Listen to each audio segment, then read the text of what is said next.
სასამართლოს შინაგან საქმეთა სამინისტროს ყოფილი დამოქმედი თანამშრომლებისთვის აღკვეთი ღონისძიების შეფარდებაზე მსჯელობს. ამ წუთებში საქალაქო სასამართლოში ორი დაკავებულის პროცესი მიმდინარეობს. კიდევ სამი პირის აღკვეთი ღონისძიებაზე კი მსჯელობა 16 საათზე დაიწყება. ძალადობის ბრალდებით დაკავებულების ადვოკატი მედიასთან საქმის დეტალებზე არ საუბრობს. მისივე განმარტებით ხელი გაუთქმელობაზე აქვს მოწერილი, თუმცა გავრცელებული ინფორმაციით ერთ-ერთი მათგანი ბრალს აღიარებს. მაკა ლაშხია ჩაგვერთვება თემის დეტალებით ახლა პირდაპირ ეთერში. მაკა გისმენთ.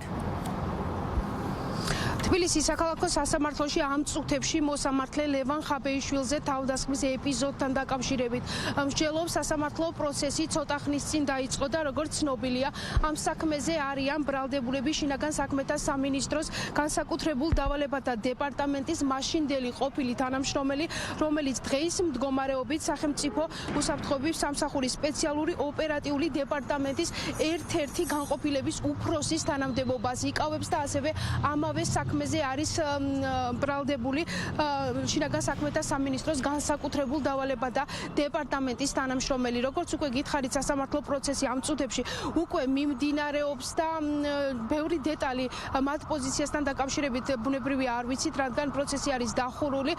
შესაბამისად მხარეებს აქვთ მოწერილი ხელი გაუთქმელობაზე, შესაბამისად არ ვიცით ჩვენ აღიარებენ თუ არა ეს პირები დანაშაულს და რა პოზიციას დააფიქსირებენ.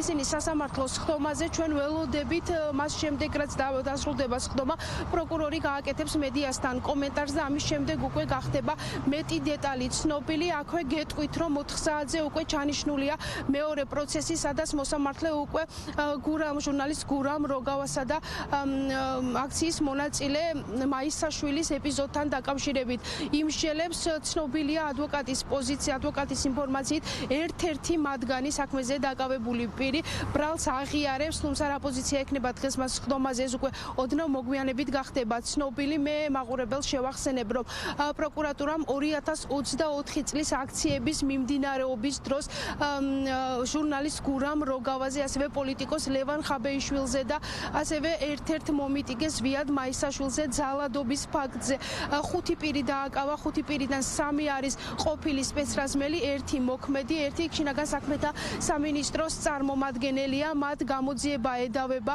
სამსახურეობრივი უფლებამოსილების გადამეტებას ძალადობით, ასევე ჟურნალისტ გურამ როგავას შემთხვევაში მის ბრალდებას ასევე დამატებით ბრალი აქვს წარდგენილი, მას ასევე ედავებიან ჟურნალისტური საქმიანობაში ხელის შეშლას. როგორც უკვე გითხარით, პროცესი ამ წუთებში მიმდინარეობს და პოზიცია უკვე გვეცოდინება მას შემდეგ ცნობილი, რაც პროცესი დასრულდება და პროკურორი ჟურნალისტებთან კომენტარს გააკეთებს.